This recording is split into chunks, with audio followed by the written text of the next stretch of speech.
Here we are in the redwood forest. You're just in time for a tour of one of my favorite places. The little treehouse in the forest by the ocean. So peaceful and so quiet. A perfect place to gently drift off to sleep. Before we begin our tour, it's nice to start with a wind-down exercise.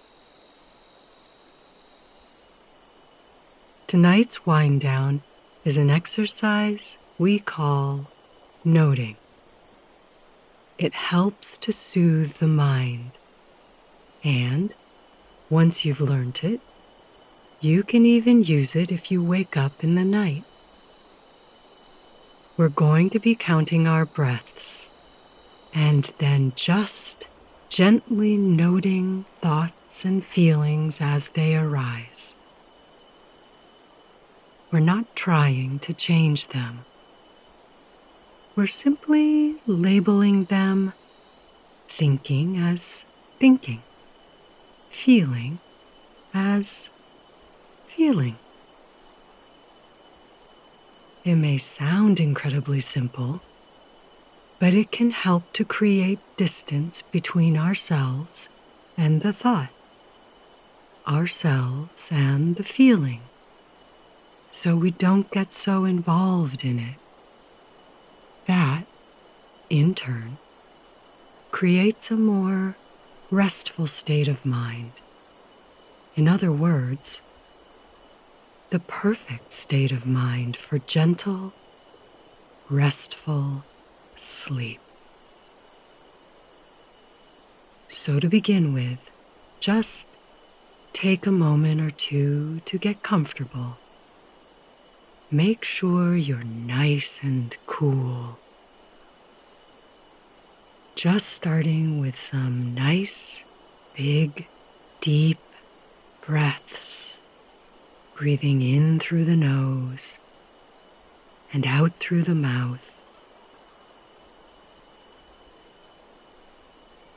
And with the next out breath, allow the breath to return to its natural rhythm in and out through the nose, and just feeling the weight of the body pressing down into your bed.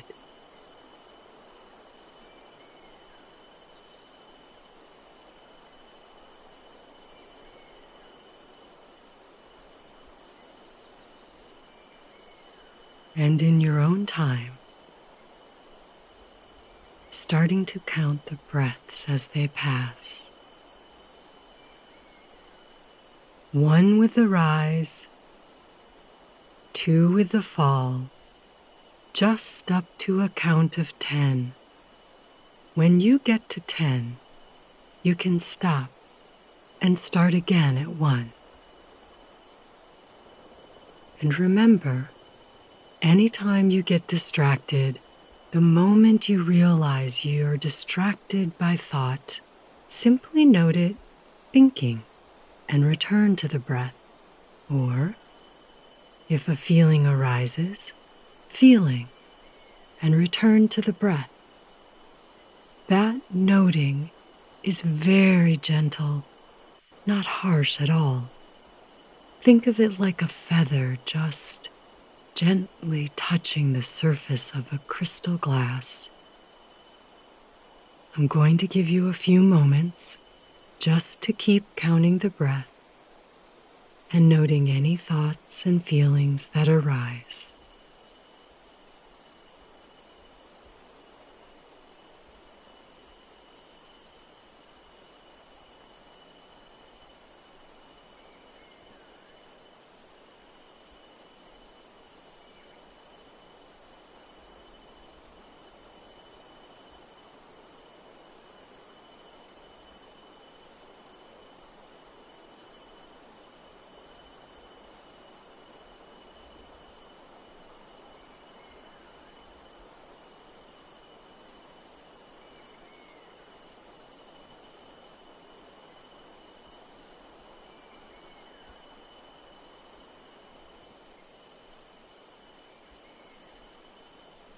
That's great.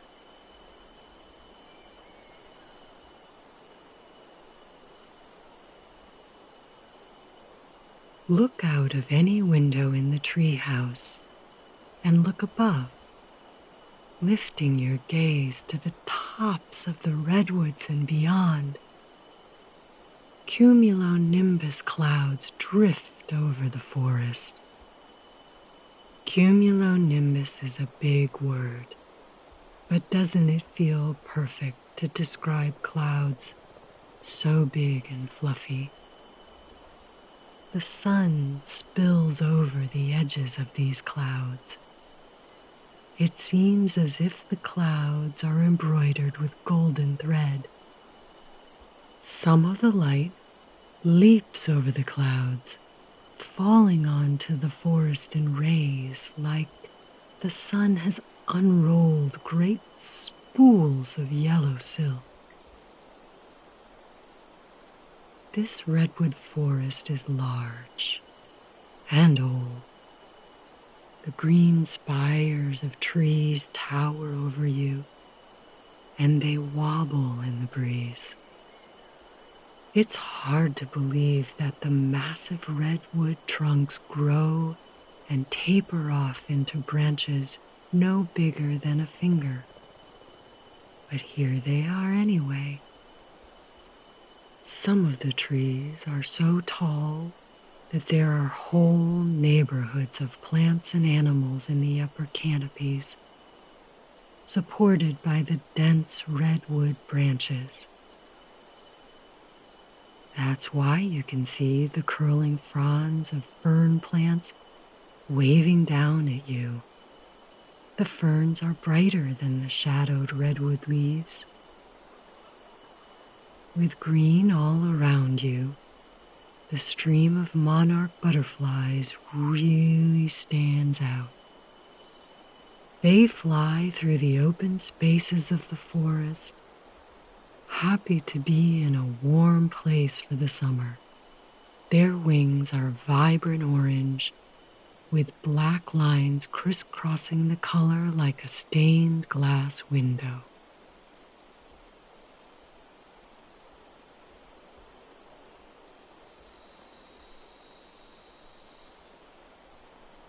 Tiny pine cones from the redwoods are strewn across the ground.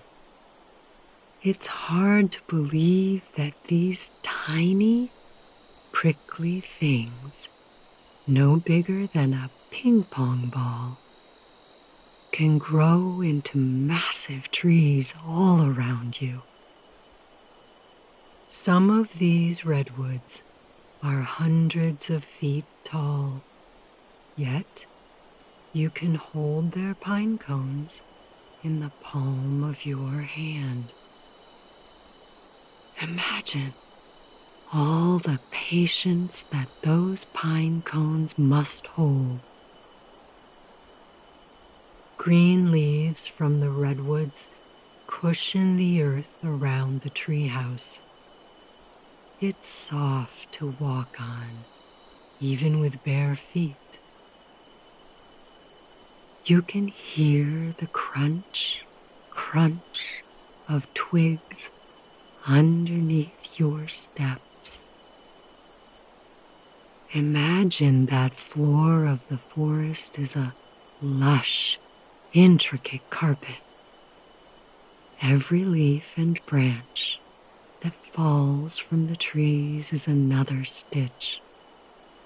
The redwoods weave together the carpet of the forest floor. Let's see what else is down there. Sunlight cascades down as well, brightening the forest floor in some places, casting shadows in others. If you look closely, you can see bird feathers adding pops of color. There's a few long blue feathers from a jay, and some yellow puffs from warblers, and bits of white fluff from local owls too. There are footsteps in the forest from people who visit the redwoods. They weave trails through the trees, and over time, those pathways become part of the forest's pattern. Your own footsteps are part of the forest floor, too.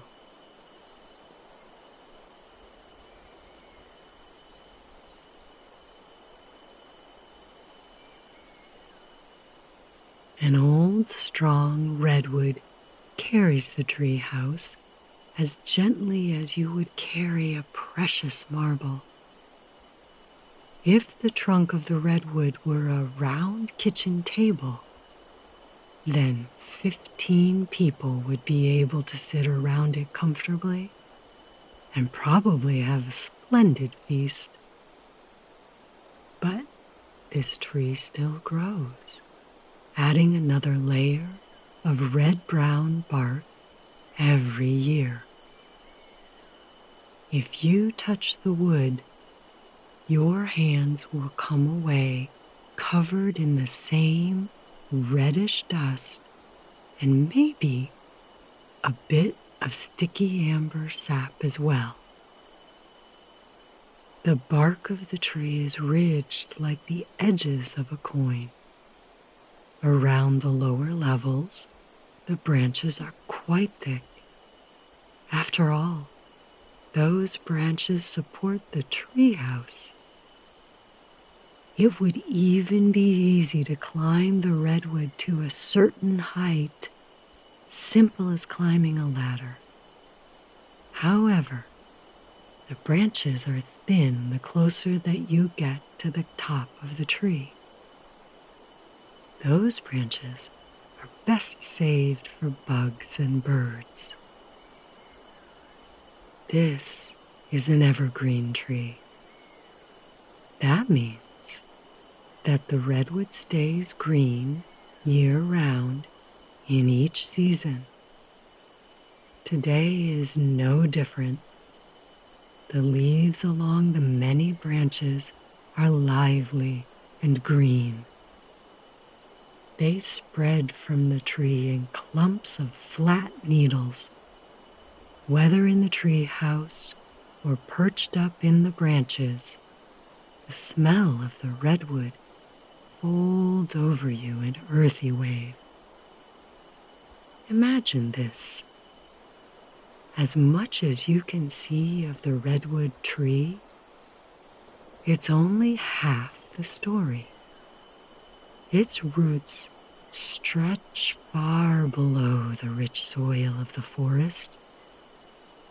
The tree has to be strong enough to pull water and vitamins from the ground all the way to the top and to the edges of every branch.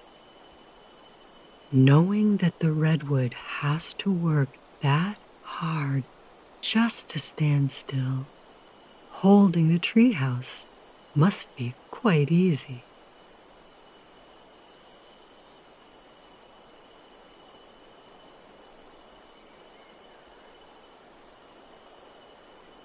The treehouse was built onto the thick, lower branches of the redwood canopy.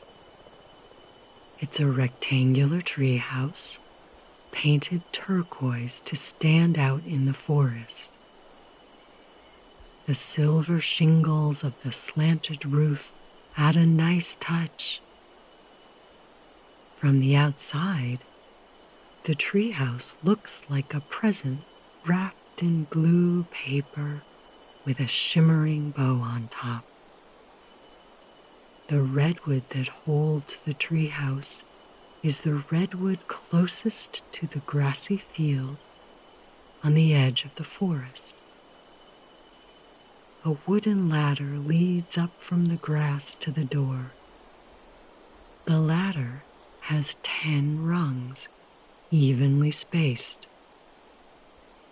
It's very easy and safe to climb up the ladder, even while carrying some apples or a stack of books. Although there's also a basket and a rope pulley attached to one of the windows just for that purpose.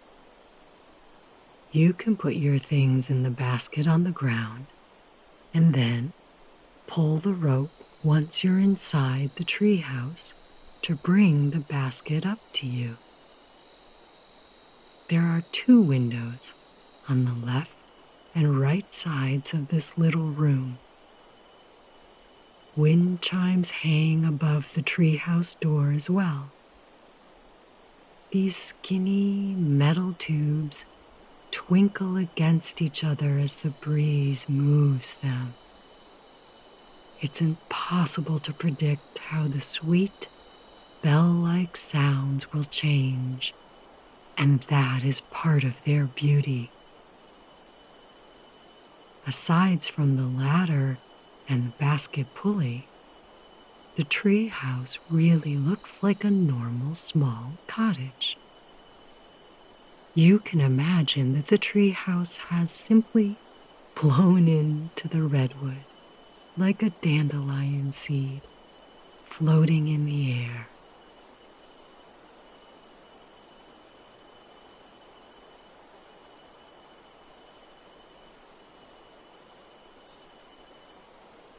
Inside of the treehouse, the window facing the east has one green curtain, the color of a ripe pear.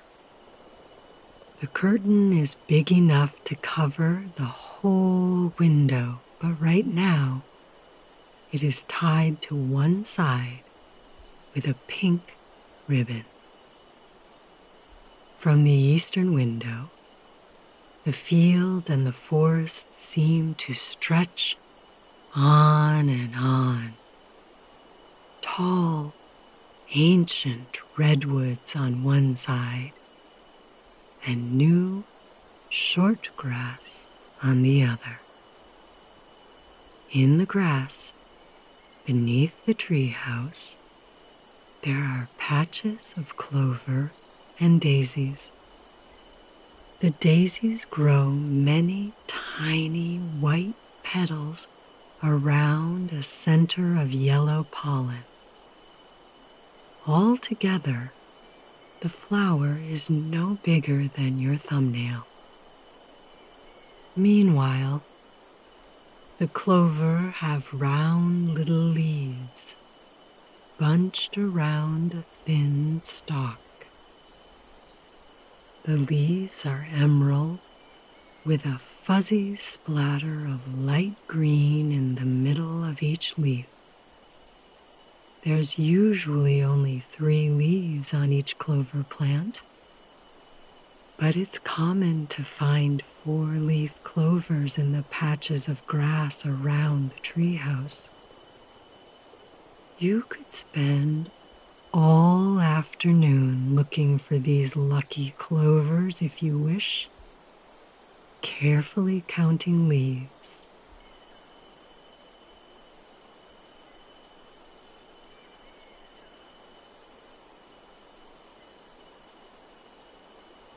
The window next to the old armchair in the treehouse, that window overlooks the west. Yellow curtains border this window, one on each side. The lace at the bottom of the yellow curtains brushes up against the wall with the breeze, making soft, whispery sounds. Peering out of the window, you can see the grassy field along the edge of the forest. You can see fences and rooftops here and there, and you can imagine a path from the treehouse down through the village, crossing backyards and creeks, all the way down the dirt roads, over the hills, across the yellow sand, to the ocean. The ocean looks like a cobalt ribbon across the horizon. Scattered across the sea are the white bursts that you know to be waves. From here, you can just hear the waves echoing back to you from the water.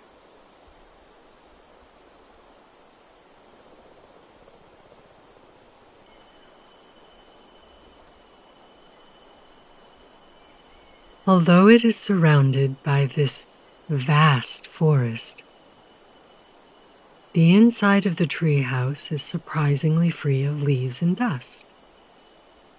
As the wind blows through the redwoods, it blows through the door and the windows of the treehouse, sweeping the space clean.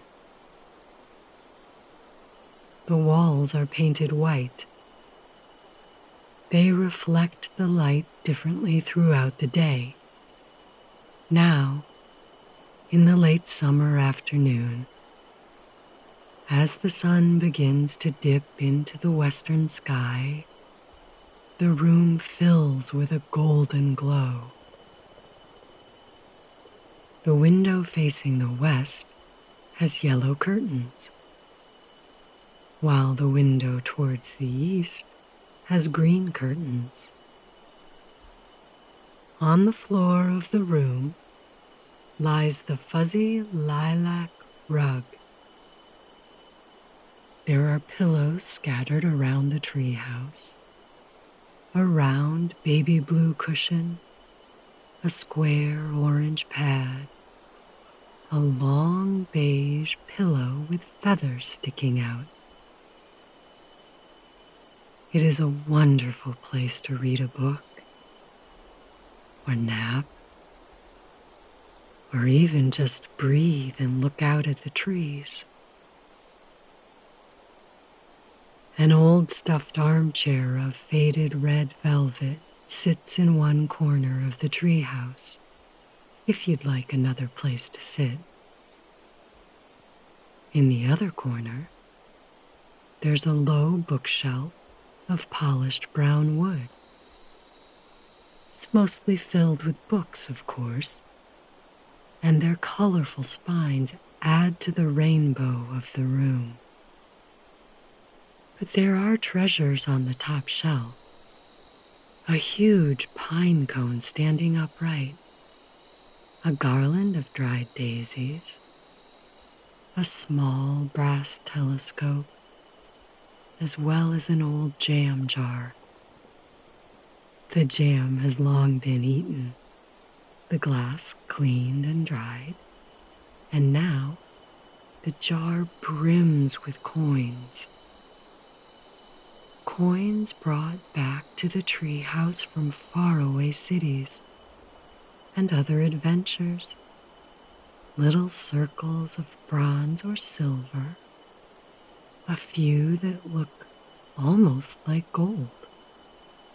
The coins reflect the sun into 100 fragments across the treehouse, as though the jar was a very small disco ball.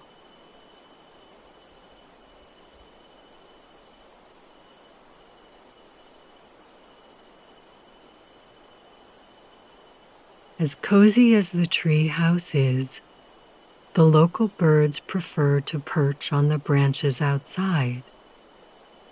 A marbled marlet sits on a mossy limb. His feathers are mostly black, with puffs and polka dots of white feathers around his neck and wings and tummy. This pattern helps him blend into the dappled shadows of the forest. The marlet is really a seabird, but he comes to the redwoods to rest after swooping and diving over the ocean. The shady trees and fresh air make this forest a great place to take a break. The marlet coos to himself before dozing off. Higher up in the tree, a warbler bounces around the thinner twigs of the tree. This bird has a gray body with black and white wings, similar to the marlet. But the warbler also has a bright yellow face, as though the bird ate too much lemon cake and didn't wipe the crumbs away. Today, she's happy to whistle as she jumps from branch to branch. These bird songs add to the silvery sounds of the wind chimes and the leaves rustling against each other and the percussion of your own footsteps if you wanted to walk in the forest.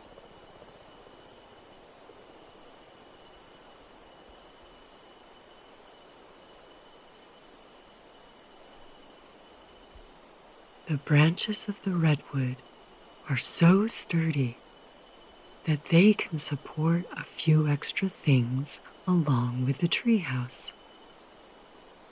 There's a swing safely tied to the sunny side of the tree. It is a smooth plank of plywood attached to the branch by long strands of yellow rope. Perhaps the wood was left over from building the treehouse. It's nice to think that every piece has its own purpose. You can hold onto the rope as you swing through the trees. You might feel the wind in your hair like the trees feel the wind in their leaves. But now, the swing only slowly drifts from a natural breeze. There are tracks worn into the dirt and fallen leaves beneath the swing where feet have brushed against the ground. A hammock sways back and forth in the same gentle breeze on the shady side of the tree. This hammock is made from thick cords of white rope woven together. You can lie here, looking out into the forest or the field, or simply up into the branches of the redwood. You can breathe with the rhythm of the forest winds, back and forth, back and forth.